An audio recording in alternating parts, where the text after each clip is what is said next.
Thursday morning here on the Good Morning Sumter Show. Always enjoy being able to visit with our friends in the City of Sumter on Thursday mornings. And today, our friends from City of Sumter Police Department, law enforcement here with us. We're pleased to have Deputy Chief Alvin Holston with us. Morning. Welcome, sir. Good to have you back on the show. And also Sergeant Robert Singleton with us. Good morning. How you doing today? Wonderful. Good. Gentlemen, appreciate you being in with us today. Got a number of things you guys want to talk about with us. And well, Deputy Chief, I'll let you start off. I know you have a new community program that you guys have underway and kicking off. Yes, talk but about it a little bit. one thing I want to say, first of all, thank you for allowing us to be here this morning. Oh, sure. And just want to say hello to the Sumter community on behalf of the Sumter City Police Department. One thing that we want to make sure that we want to try to address with the community is that for the Sumter City Police Department, we take great pride in building on our community relations. And, this summer we have an initiative that kind of goes way back. I mean, we're an agency that the agency lives and breathes for community relationships. And certainly over the past 5 years, the members of the department have given tireless day-to-day efforts in building strong community partnerships here within the Sumter community. Right. We believe that the strong relationships between law enforcement and citizens are the foundation to creating strong and healthy communities. Communities often need opportunities for people from various backgrounds to have strong dialogue with the police. Right. And we try daily to accomplish that task. We, just for example, and I'll take us forward with things. Okay. Over the past 5 years, largely in part to the men and women, both civilian and sworn of the agency, have worked over the past 5 years, and I'm not really a numbers person, but every now and then you got to brag about a few things Sure. about the agency. Of course. But over the past 5 years, our overall crime, we've been able to reduce our overall crimes of 30%. And we would call it Part 1 crimes that would deal with some episodes of violent crimes, Right. property crimes. But in the past 5 years, working strongly with the community, listening, giving out information, Right. we've been able to reduce our crime activity Right. overall 30%. Right, and I know you've had a lot of neighborhood community groups and neighborhood watch programs and all have popped up. I'm sure that's a big help to you guys as well, too. Huge. Did you get you extra eyes and ears on the ground out there? Yes. But we use an employment, a tactic that Chief Rourke has somewhat ingrained in the organization, the 3 E's, educate, evaluate, and enforce. When we say that, we have a CompStat program, which is used largely across the United States. But here on our local setting, I mean, it's a proactive approach to reducing criminal activity. We have a crime analyst section within the agency that monitors reports and criminal activity throughout the city. Her role is to collect that information, analyze it, give the time frames and settings of criminal activity and our efforts. You got a database then of like, well, we got a problem with this particular crime over, maybe in this neighborhood, or we've had so many car break-ins or what, so you can kind of see patterns and things, and where to target your efforts, right? That's correct. Yeah. Really, we let the agency do their part. Chief and I are team players for men and women. They take the data, they create the theme on how they're going to handle criminal activity and efforts to reduce it. Right. They deploy tactics, and for us, when I say tactics, it's really goes back again to the community relations. Not every effort in reducing crime requires someone to be arrested. Oftentimes, it's going out, going door to door, talking with people in the neighborhoods in which that criminal activity has been identified, and we partner to help reduce it. Well, visibility is a good thing. I mean, folks like to see their police force out in the community, talking to people, interacting and whatnot, because that just reassures folks. Yes, sir.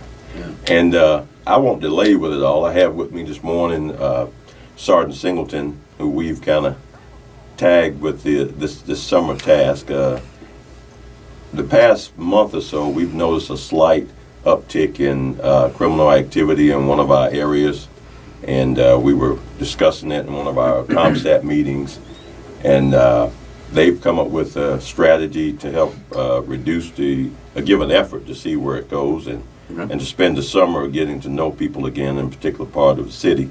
And I'm going to turn it over to him. The project is called Community Connection, and I'm going to let Sergeant Singleton fill you in on that. All right, very good. Sergeant, appreciate you being in with Deputy Chief here this morning.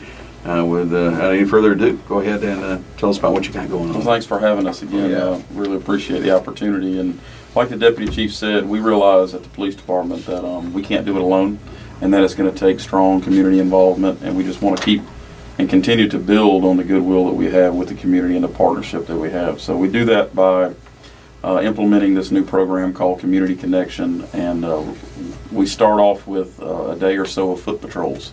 So like the Deputy Chief said, taking it back really to the door-to-door police officer walking the beat. Right. And we find that that's very, very effective, one, for intelligence gathering, and two, for offering services. A lot of folks may not know about the services that the police department offers through the Community Services Unit.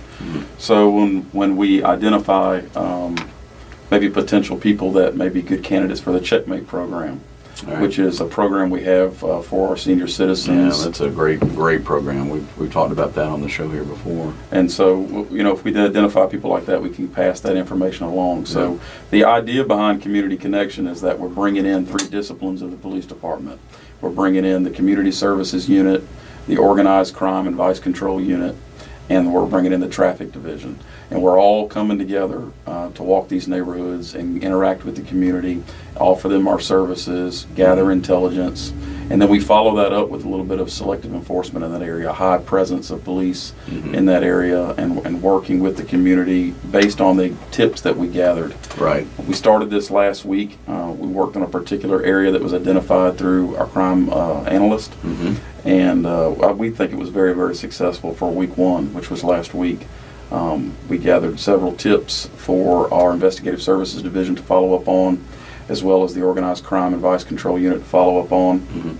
We realized that having codes enforcement and that partnership with codes enforcement to help beautify that area. Yeah, that's very important thing. Very important. Yeah. It goes back to the old broken windows theory that I'm sure everybody is familiar with, and where there appears to be disorder, that just invites crime. Usually is, And so when the grass isn't cut, or you got broken windows, and very small things can lead to very large things. So we observed and noted over 30 codes violations in that one particular area, just 7 or 8 streets that are in that particular area, and we had codes enforcement to walk with us and had very good support from codes enforcement, and we just continuing to go door to door and collect and gather those tips and offer any services that we have. All right, we're going to come back. We're going to talk a little bit more about this. Also, Deputy Chief said you wanted to mention the thing about golf carts, and we've had some incidents here with golf carts in the community lately. We'll mention that, but if folks want to find out more about any of these efforts that you're making here in the community, what's the best way? We got 30 seconds. Tell us how they contact you. 30 seconds. Social media. We're driven on a good challenge here at the police department. Please check us out on our Facebook page and also our website.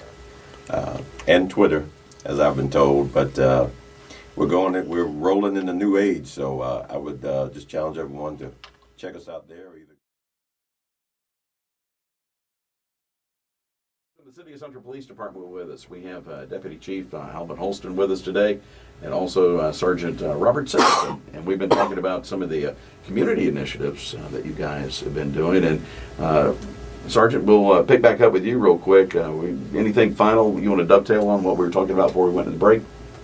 Well, the Community Connection operation will be going on through the summer months, and we'll be going to different various areas of the city based on the information the crime analyst gives us, and we're looking forward to continued success with that program. Is this going to be like a thing that you do in perpetuity here, that you keep doing this kind of analyzing and collecting stats, and then acting, to get in the areas where you see a problem or you see trends developing?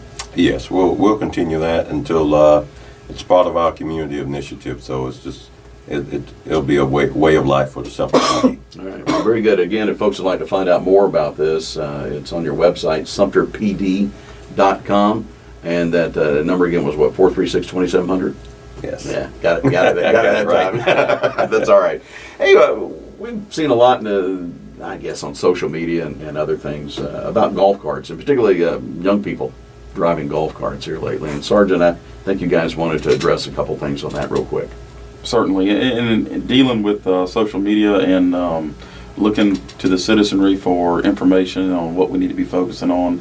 We got a lot of information about golf carts, and it's the summertime months, and people are out on their golf carts, and that's fine. Except there's some rules of the road that need to be followed when dealing with a golf cart. Golf carts are just like any other classified as a motor vehicle. Have to follow the rules of the road just like anybody else. Yeah. Make sure that they're yielding the right of way, stopping and adhering to all the signs and signals. Just a couple of things that may not be known. And anybody who owns a golf cart and may want to look up this information can go to the South Carolina Code of Laws, and that's 56-2-105. And it'll outline exactly what's going on with golf carts, what's allowed, what's not allowed. Mm-hmm. But just to hit on a few points right now, anybody who's operating a golf cart can only operate that golf cart during daytime hours, cannot be operated at night, and it must be by a licensed driver 16 years or older. Okay. That's the big, what we're hearing is that there's a lot of parents allowing their children, Right. or there's a lot of juveniles that are driving golf carts in these particular areas, which are especially dangerous. One, golf carts don't have a lot of protection on them if they're involved in a No crash. airbags or There's anything. not very many or seat doors belts. even. Exactly. Yeah. And and they just don't have the experience on the road like somebody who's licensed and trained to drive.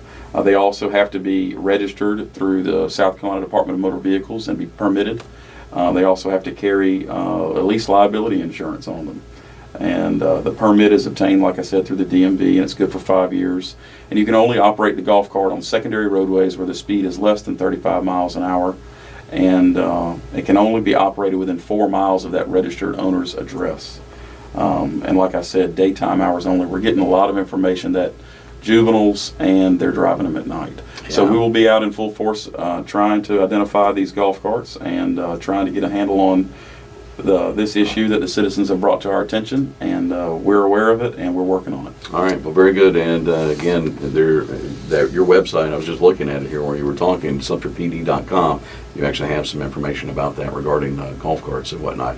Deputy Chief, anything else you want to mention? I got to say, thumbs up to you for your Operation Hydration you guys are doing with collecting the water bottles. Today will probably be a good example of Yeah. us being busy on that. Temperature is supposed to get up in the high 90s, so Yeah.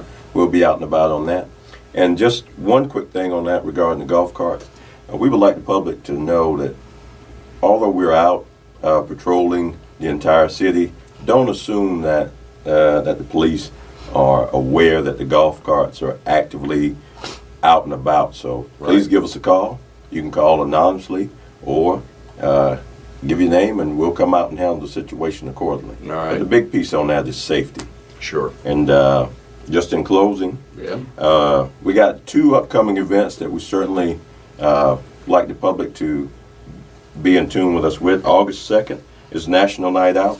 Come and support the community on that. Yeah. And August 9th is our Back to School Bash, which will be held in the Croswell Community Park area. Yeah. Please come out.